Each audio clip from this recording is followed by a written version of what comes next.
Já está? Já conseguiu? Estava aqui, já vi que você estava aqui à porta 2 ou 3 vezes. Então, vamos lá. Só mais uma coisa, para antes que isto vai ser uma aula, estava também aqui a conversar com os vossos colegas que estão aqui na sala, vai ser uma aula muito, muito teórico-prática. Portanto, eu vou-vos mostrar, eu diria que em 2 etapas. Primeiro, como trabalhar a um nível simples com estes operadores new e delete, quer para variáveis, objetos simples, quer para arrays, com um exemplo muito simples, vou brincar um bocadinho com isso, tentar perceber como é que eles funcionam, e são, eu diria que absolutamente triviais em termos de utilização. Depois, num segundo exemplo, na segunda parte da aula, vamos começar a ver as implicações que a gestão dinâmica tem na manipulação dos nossos objetos, dos nossos programas. E tem implicações muitíssimo sérias. Nós hoje vamos ver isso a um nível muito simples e vamos perceber, com uma classe muito simples, o que é que nós temos que fazer, mas isso depois vai ter implicações lá para a frente. Mas já lá vamos. Mas, como eu disse, eu vou acabar por passar a maior parte do tempo a fazer código e a partilhá-lo convosco. É uma daquelas aulas em que eu, no final de cada exercício, partilharei o código completo convosco e, portanto, se não quiserem estar a preocupar-se em passar enquanto eu estou a explicar, podem simplesmente tentar perceber o que eu estou a fazer e depois, no final, eu partilho, no final de cada secção, de cada parte da aula, eu partilharei isso convosco. Só havia mais uma coisa que eu vos queria dizer ainda em relação à gestão dinâmica de memória em C++. Em C++, nós podemos fazer gestão dinâmica de memória de 2 maneiras.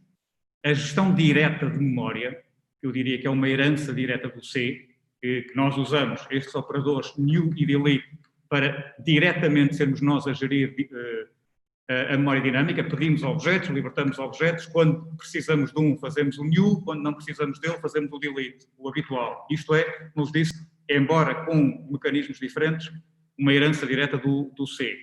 Há uma outra forma, e é com essa que vamos trabalhar aqui nos próximos tempos. Há uma outra forma mais recente, que é aquela que usa smart pointers. Nós não vamos para já. Tem vantagens e tem desvantagens. Eu diria que tem mais vantagens do que desvantagens.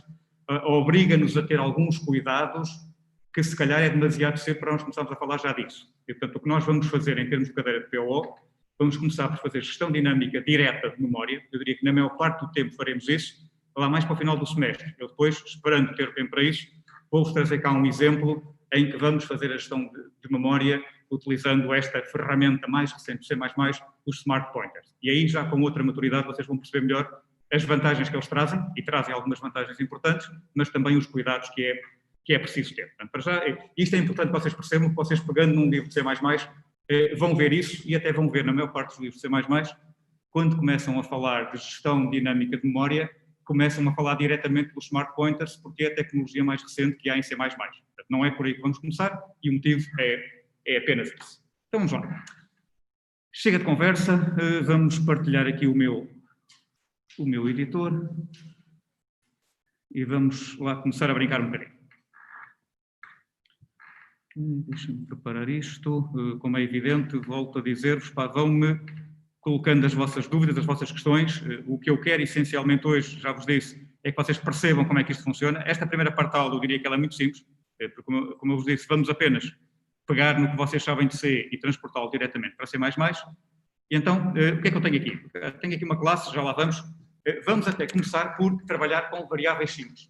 Portanto, eu posso alocar dinamicamente variáveis simples. Portanto, e para alocar dinamicamente variáveis simples, eu uso o meu operador new e imaginem que, por hipótese, verdade que eu na prática não faço isso, mas imaginem que, por hipótese, eu queria alocar dinamicamente um inteiro. Então, a coisa que eu tenho que fazer é, operador new, e à frente, o que é que eu quero alocar? Portanto, eu digo, olha, arranja-me um novo inteiro. Ele pega no novo inteiro e devolve-me um ponteiro para o inteiro que ele alocou. Se devolve um ponteiro para o inteiro, eu apanho isso com um ponteiro para inteiro. E pronto, já tenho um inteiro. Portanto, foi-me alocado um inteiro, eu a partir de agora posso usá-lo da forma habitual. Agora, o P é um ponteiro para um valor inteiro, aqui não há diferença nenhuma em relação àquilo que vocês já sabem. Se eu quiser colocar lá um valor, eu digo, olha, passo isto ponto a ponto ao P, ficou 234, depois faço o C-out do valor que lá está e ele vai-me, à partida, escrever o 234. Vamos comentar isso. Eu estou a trabalhar com inteiros aqui, como é evidente, que funciona para qualquer tipo básico de que vocês se lembrem.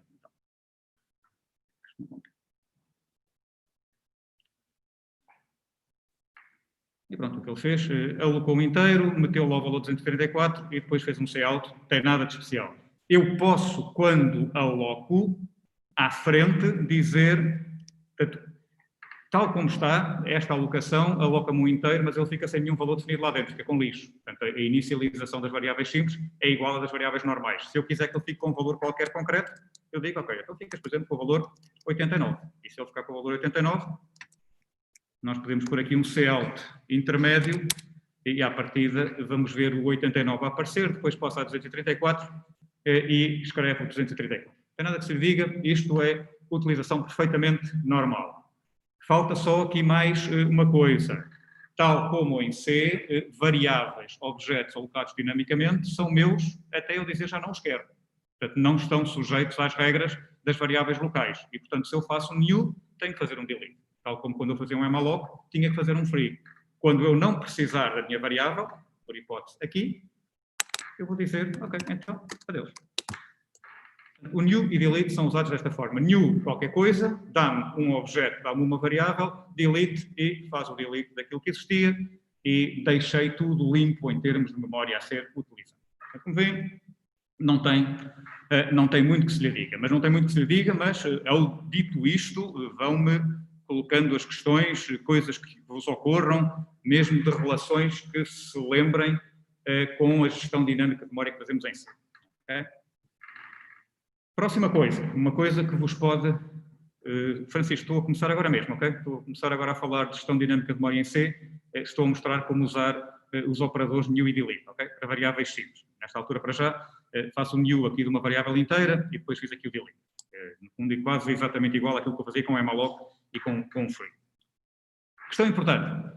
Vocês devem-se lembrar que dávamos muita importância em programação, quando estávamos a falar de gestão dinâmica em C, de garantirmos que no final de qualquer tentativa de alocação dinâmica, verificarmos se ela tinha sido bem sucedida ou não. Portanto, era uma coisa que para nós é importante, não que é importante, quando nós pedimos alguma coisa, temos que garantir que ela veio. Se eu meter esta linha aqui da requisição do inteiro no ciclo infinito, por muita memória que eu tenha disponível, isto passado um bocadinho vai rebentar porque se vai acabar. Portanto, a memória que está disponível no monte para eu alocar dinamicamente objetos ou variáveis vai terminar. Dito isto, nós para já não nos vamos preocupar com isso, portanto, porque isto sendo um operador, o int, ele não vai devolver nada a dizer se falhou, portanto não há uma espécie de um devolver nulo se falhou, ok? Portanto, ele simplesmente devolve um ponteiro para o espaço que eu pedi e que ele alocou. Se falhar, por falta de memória, o que vai acontecer é que ele vai gerar uma exceção. Portanto, a maneira de tratar dinamicamente problemas na alocação de memória é através do tratamento de exceções. Alguns de vocês saberão o que são exceções em programação, já terão até eventualmente usado em outras linguagens, mas partindo do princípio que nós estamos a começar a cadeira de PO, quem está a seguir o curso normal ainda não saberá o que é uma exceção. Eu não sei se a professora Armanda já falou sobre isso ou não, nós falaremos depois, lá mais para o final do semestre também, como tratar as exceções, e de forma muito simples, uma exceção é o meu programa a avisar durante a execução que alguma coisa está a correr mal.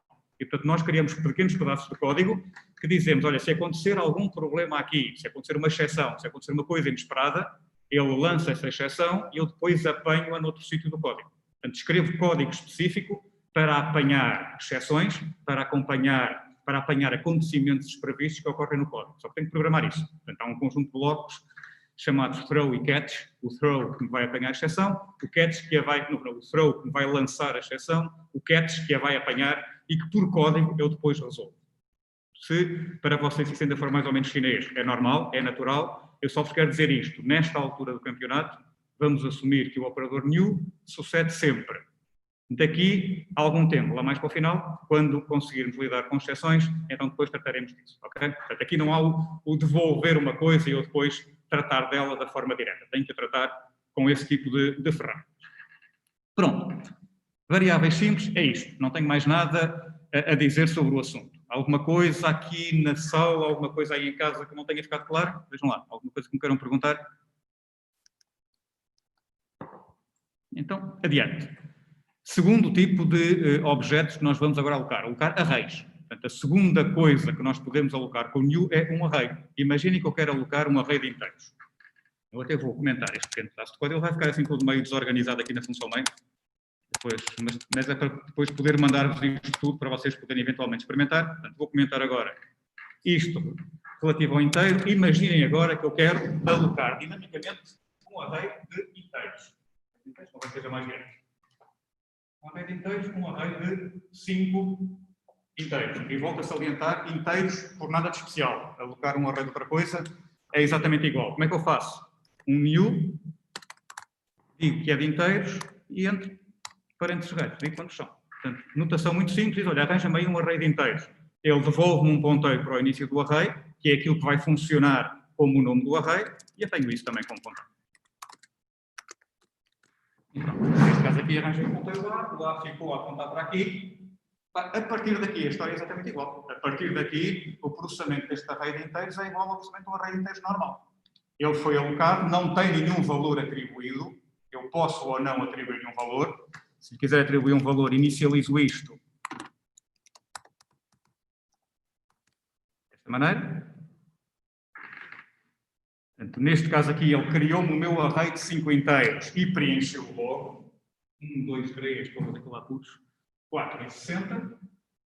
Agora, a partir daqui, faço o que eu quiser. Por exemplo, se, por exemplo, na posição 2 não quiser lá o valor 3, eu digo, então, na posição 2 fica lá o valor 123. Se quiser fazer um print de todo o array, arranja um ciclo for. Atenção que o for range não funciona aqui, num array dinâmico. O for range não é utilizável, porque ele não consegue aplicar os métodos begin e end. Portanto, tem que ter um ciclo normal. Eu aqui vou fingir que sei que o array tem tamanho 5. Fingir não, eu sei mesmo. Vai ser assim uma coisa um bocadinho estranha. E faço um cout dos vários elementos do array.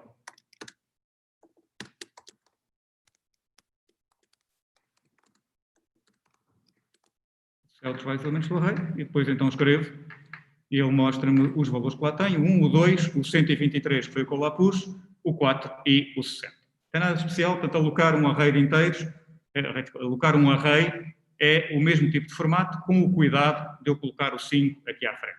Atenção que eu coloquei logo isto aqui, mas esta inicialização não é obrigatória. Posso fazer simplesmente isto. Ele arranja-me um array à mesma, simplesmente não o preencho com valores e fica lá com lixo. Portanto, não é obrigatório colocar aqui isto.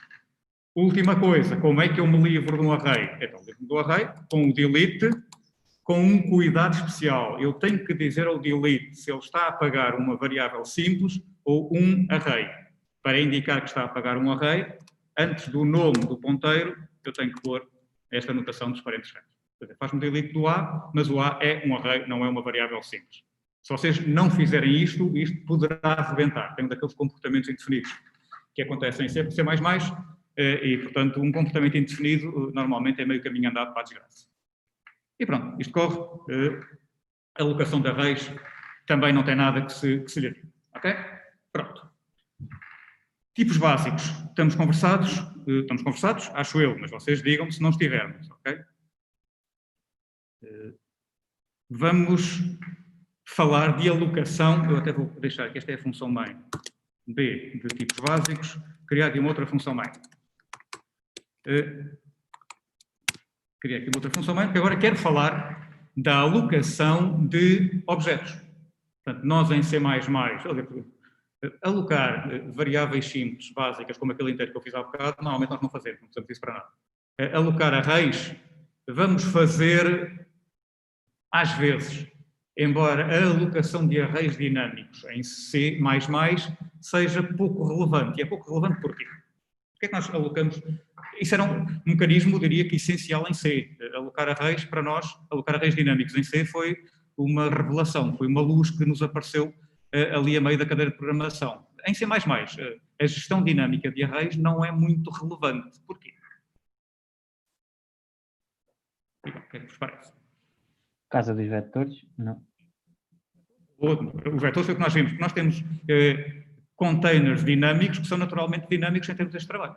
Portanto, nós tivermos um vetor de inteiros, aquilo que chamamos mesmo um vetor, o vetor de inteiros, o tipo vetor de inteiros em C++ é um array dinâmico de inteiros em que todo o processamento dinâmico está atrás da cortina. Então, se isso é feito diretamente, para que é que nós estamos aqui feitos ursos a fazer news e delete? Porque, vejam, se eu tenho um array dinâmico como este aqui, com 5 elementos, e de repente quero que ele fique com 6, só há uma coisa a fazer. Faço um new de um array com 6 elementos, 1, 2, 3, 4, 5, 6. Primeira coisa, faço este new. depois copio tudo para aqui, 1, 2, 3, 4, 60, e este fica a mais, e depois liberto-me deste e eu vou ficar a contar para ali. É uma trabalheira. Portanto, tenho que fazer isto por código, tem que ser eu a fazer. Se eu quero fazer a gestão dinâmica do array, tem que ser eu a fazer isto. Um vetor não. Um vetor, a única coisa que eu faço é, olha, faz um pushback lá para dentro. Faz um pushback, acrescenta mais um elemento. E, portanto, a gestão dinâmica de arrays, nós vamos fazê-la às vezes, mais por uma questão de treino e de prática, em termos práticos. Em C++, nós não trabalhamos normalmente com arrays dinâmicos. Ok, e isto tudo para dizer, interessa-nos essencialmente agora trabalhar com objetos. Portanto, e para saber trabalhar com objetos, eu tenho aqui neste pedaço de código, esta classe pessoa. É uma classe pessoa parecida com uma que nós temos, até é mais simples. Eu poderia ter ido buscar a outra, mas nem sequer me dei esse trabalho, porque eu só vos quero mostrar um exemplo muito simples de como gerir dinamicamente objetos. Portanto, os meus objetos, o tipo pessoa, são pessoas com um dado nome e com um dado ID, imaginem um cartão de cidadão ou algo do género. A construção da pessoa obriga a indicar o nome e o ID, e temos aqui um destrutor que só diz adeus, só para ver que ele está a ser chamado. Aliás, o construtor diz olá a essa pessoa, o destrutor diz adeus a essa pessoa. Só para eu saber que estou a construir e a destruir. E depois tenho aqui um set e um get, neste caso para o nome. Ok, então, criar dinamicamente uma pessoa. Criar dinamicamente uma pessoa, já vimos como é que é feito. É um new e à frente a indicação quer uma pessoa. Este new vai-me arranjar uma nova pessoa e vai-me devolver um ponteiro para ela. Se me devolve um ponteiro para ela, eu arranjo um ponteiro P1 e ele está construído à pessoa. Vamos ver como é que isto executa. Se eu tentar compilar isto vai-me dar um erro de compilação. E vai dar um erro de compilação porquê? Porque a pessoa não inicializou a pessoa. Precisamente, a alocação dinâmica de um objeto, eu usar o operador new para pedir um novo objeto, implica sempre a chamada do construtor. Se eu vou construir um objeto, seja ele um objeto variável local, foi aquilo que nós usamos até agora, seja um objeto que é um objeto dinâmico, se eu construo uma nova pessoa, isso precisa de um construtor. E, portanto, ele vai à classe pessoa buscar o construtor. Quando chega à classe pessoa, o único construtor que ele vê é este aqui, que obriga a ter 2 parâmetros. Como ele obriga a ter 2 parâmetros, eu não indiquei nenhum, ele vai dar erro. Portanto, o erro que ele está a dar é dizer, olha, não encontro lá o construtor. Se vocês virem, ele está aqui a dizer, epá, andei à procura de um construtor para isto, bati a todas as portas e não encontrei nada. Se eu, hipoteticamente, eu já o vou apagar, quisesse ter um construtor default, ele ficava aqui. Isto reintroduz o construtor default que havia e que desapareceu porque eu pus o outro. A partir do momento em que eu disser passou logo outra vez um construtor default, isto já passaria a funcionar sem problema nenhum. Okay? Portanto, já estava pronto a executar. Mas não é isso que eu quero. Não é isso que eu quero. O que eu quero é usar este, e portanto, se eu quero usar este, quando construir a pessoa, tenho que dizer, olha, vou construir a pessoa que se chama, por hipótese, Ana, e que tem o identificador qualquer. E pronto, passei a ter... Sim, desde que haja um construtor lá que funcione, ele fica todo contente. Sem dúvida, exatamente. Então só tenho que arranjar uma maneira de ver. Eu estou a criar um objeto, tenho que chamar uma função. Vamos ver se há lá uma função, neste caso é uma função especial que é o construtor, vamos ver se há lá uma função que bata certo. Como não havia, ele falhou. Se tivesse parâmetros para omissão, sem problema nenhum. Pronto, criei a pessoa, passou pelo construtor, disse olá, ficou feliz e contente. Posso fazer o que quiser com isto, por exemplo, eu posso mudar o nome da pessoa, ela chamava-se Ana, passou a chamar-se, por exemplo, Maria, não me perguntem porquê, ia ser pior. E depois posso ir buscar o nome e escrevê-lo aqui e a partir de lá de chamar-se Maria, nesta altura. E, portanto, criou este olá Ana, tem a ver com a chamada do construtor aqui, depois mudou o nome do objeto referenciado por P1 para Maria, quando fui buscar isto, ela já se chamou Maria. Okay? Portanto, parece estar tudo a funcionar. Estou-me a esquecer de uma coisa. Estou-me a esquecer que, se vocês virem, o destrutor da pessoa nunca foi chamado. Portanto, este objeto não foi destruído. Há aqui um erro. E, portanto, eu tenho que vir aqui e dizer, se eu quero livrar-me da Maria, salvo seja, tenho que fazer um delete do P1. Se eu fizer isto agora aqui... Professor, Sim. peço desculpa, mas que vantagem é que nós temos em alocar dinamicamente objetos? Imagine que você vai começar um programa que vai gerir um conjunto de pessoas, mas antes de começar não sabe quantas pessoas são. Então, mas aí não tenho... Ok. Se não sabe quantas pessoas são, de cada vez que lhe chegar uma nova pessoa para gerir, vai fazer a alocação dinâmica, ok? Pois, ok. Ainda Certo. não tínhamos usado nenhum exemplo onde precissássemos, por isso é que eu não estava a ver nenhum. É isso. Há outra vantagem para uma coisa que tem um palavrão muito feio, que se chama polimorfismo. Quando falarmos sobre isso lá mais daqui a um mês, vai-se lembrar que o polimorfismo só funciona se tiverem ponteiros metidos ao barulho. Na altura depois perceberemos porquê, ok? Mas nesta altura aqui é um bocadinho por causa disso. Nesta altura aqui tem a ver com isso. Se eu não souber quantas pessoas é que eu vou ter, eu antes de iniciar a execução do programa não posso pôr aqui as variáveis todas locais. Tem que ser à medida que vão chegando pessoas, eu vou-as criando dinamicamente. Portanto, é a grande vantagem que eu tenho. No fundo é a flexibilidade que eu passo aqui. Ok, portanto vocês estão a ver aqui, eu crio a pessoa com o operador new, o operador new obrigatoriamente implica a invocação do construtor. Faço algumas operações com esse objeto, quando eu não preciso dele, chamo o delete. Automaticamente, o delete de um objeto implica a chamada do destrutor. Portanto, a primeira regra básica com objetos é isto, o new chama o construtor, o delete chama o destrutor. Se não fizer o delete...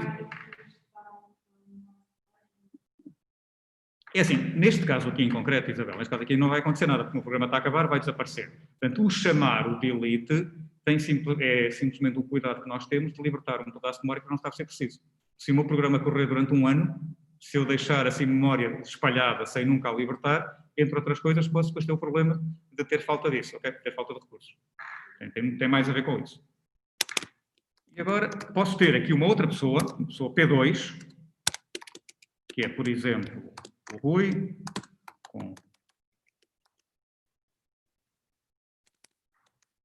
e faço aqui o CELT do P2 do nome do Rui. Se vocês virem, correndo isto agora, já vai eliminar o Rui. Portanto, o que eu vos quero mostrar é isso. Atenção que sendo a diferença entre o P1 e o P2 é que o P1 referencia uma pessoa alocada dinamicamente, o P2 é um objeto que é uma variável local. Se é uma variável local normal, ela foi declarada dentro da função main, quando a função main termina aqui em baixo. O destrutor é chamado automaticamente. Portanto, nós só temos como responsabilidade, na gestão dos nossos objetos dinâmicos, de fazer o delete para que o destrutor seja chamado. E há alturas em que o destrutor, e também se calhar para dizer, no fundo, para completar a resposta que estava aqui há bocado a dar à vossa colega Isabel, há alturas, e vamos ver isso daqui a bocadinho, em que o nosso destrutor faz coisas importantes. Para além de destruir o objeto, faz outras coisas importantes. E fazendo essas outras coisas importantes, convém que ele seja chamado. Ok, dúvidas até agora? Vejam lá se há alguma coisa que me queiram perguntar. Professor, desculpa, eu não percebi muito bem a diferença entre usarmos o new ou fazermos como fez para o P2. Não percebi. Não percebi muito bem a diferença entre usar o new, Sim. P1, ou fazermos normal como P2. São duas maneiras diferentes de conseguir um objeto. Portanto, um objeto pode ser um objeto dinâmico, ou um objeto pode ser uma variável local. Depende da utilização, da necessidade como você quer gerir isto. Okay? Veja uma coisa, e que tem um bocadinho a ver com aquilo que estávamos há bocado a conversar. Se eu tiver só objetos que são variáveis locais, eu antes de iniciar a execução do programa, durante a escrita, antes da compilação, durante a escrita do código, que eu tenho que decidir quantas pessoas é que vão constituir a minha população. E não pode aparecer mais. Se eu não souber quantas são, então tenho o meu programa, durante a execução, perceber, olha, preciso de mais uma pessoa. Então aloca dinamicamente o espaço para esse novo objeto. Okay? Portanto, a gestão dinâmica dá muito mais flexibilidade na manipulação, na gestão da informação. Okay? Essencialmente tem a ver com isso. Portanto, a gestão dinâmica da informação é, acima de tudo, uma vantagem que eu tenho grande em termos de flexibilidade. Ok. Então, aqui mostrei-vos as duas possibilidades, quando é que usam uma, quando é que usam outra, depende um bocadinho das vossas necessidades. Ok, deixem-me agora aqui por... Isto aqui, eu vou arranjar dois... Nem sei se eu vou fazer isso. Vou fazer uma coisa diferente.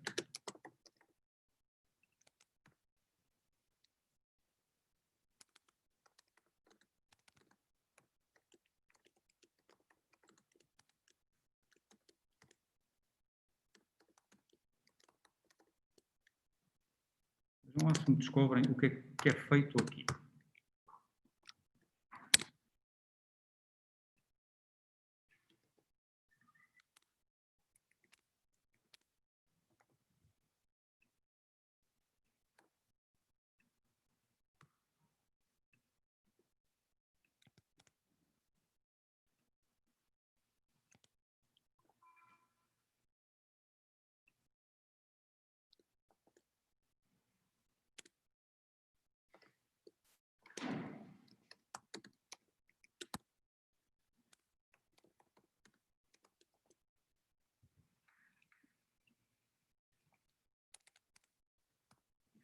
Isto faz sentido? Isto funciona? Ou há aqui alguma coisa de inerentemente errado? Vejam lá.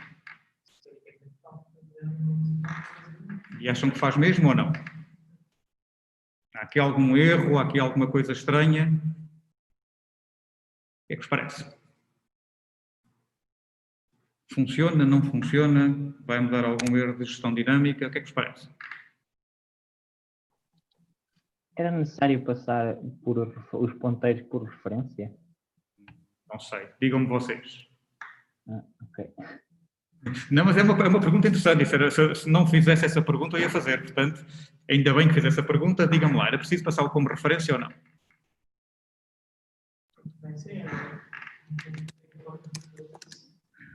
Ou seja, o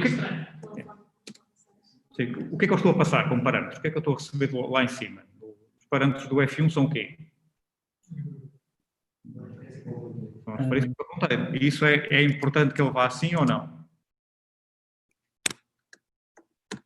Vamos ver se isto corre como nós estamos à espera. Portanto, tenho dois ponteiros, mando lá para cima, ele supostamente lá em cima cria duas pessoas, e eu espero quando chegar aqui, o P1 que vai ficar a apontar para o mesmo sítio que o A, o P1 há de ter uma Ana, se tudo correr bem. E realmente sim, portanto ele construiu estes dois OAs, que são os dois construtores a serem chamados cá dentro. Quando termino, venho cá para baixo, faço este say out, ele está a escrever a Ana, e o delete do P1 vai fazer o delete da Ana, o delete do P2 vai fazer o delete do Rui, ok? Se eu não passar isto por referência, o que é que vai acontecer? Vou passar. Acho que não funciona, não faz isso. Portanto, eu não passo isto por referência. Continua a ter exatamente, em termos de compilação, ele é exatamente igual. Ele não tem nenhum erro de compilação. Ele manda dois ponteiros, recebe dois ponteiros. Agora, o que é que acham que vai acontecer se eu correr isto? Ele aí, como não está a passar o ponteiro por referência, é como se não fosse um ponteiro de um ponteiro. Então, ele vai criar o ponteiro e depois esse bloco de memória, o new pessoa, não vai ser associado ao ponteiro P1 e P2, vai ser associado ao A e o B só. Então, o que é que vai acontecer aqui? Deu a asneira da grande. Deu a asneira da grande, pronto, e foi mais ou menos aquilo que vocês me disseram. Ele vai para dentro da função F1, cria dois objetos.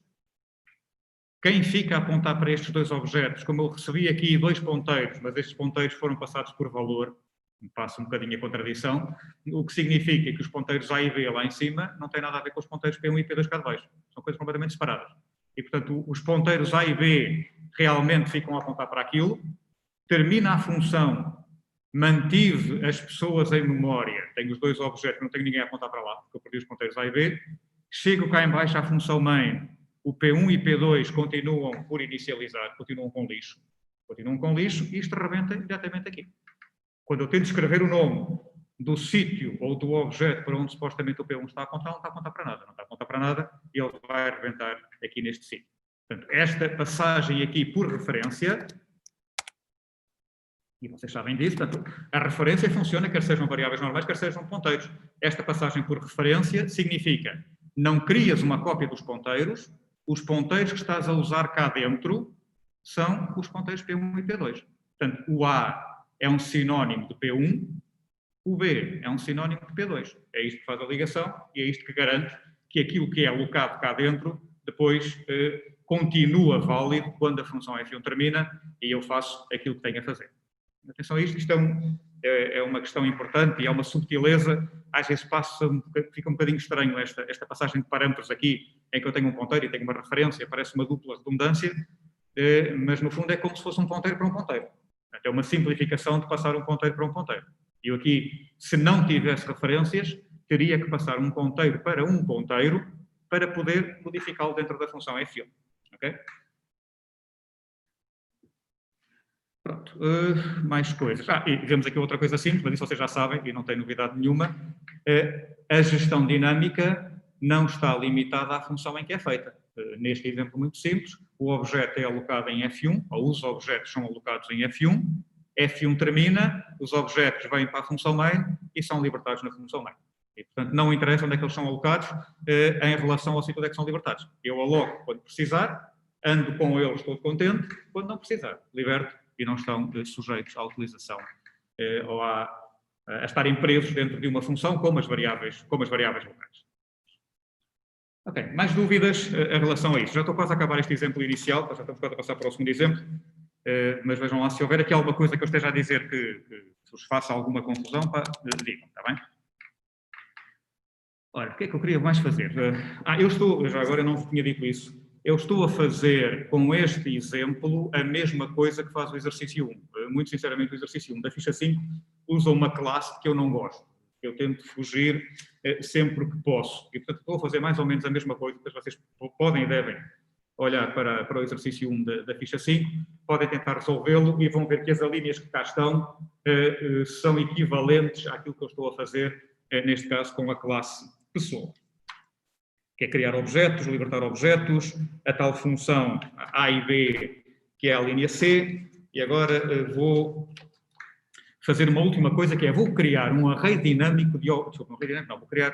Será que um array dinâmico? Sim, um array dinâmico de objetos do tipo pessoa. Então, vamos lá fazer isto aqui. Portanto, agora vou deixar... Posso comentar isto? Eu tenho que comentar tudo, se não vou arranjar os objetos. Não, posso deixá-los aqui. Vou arranjar isto aqui.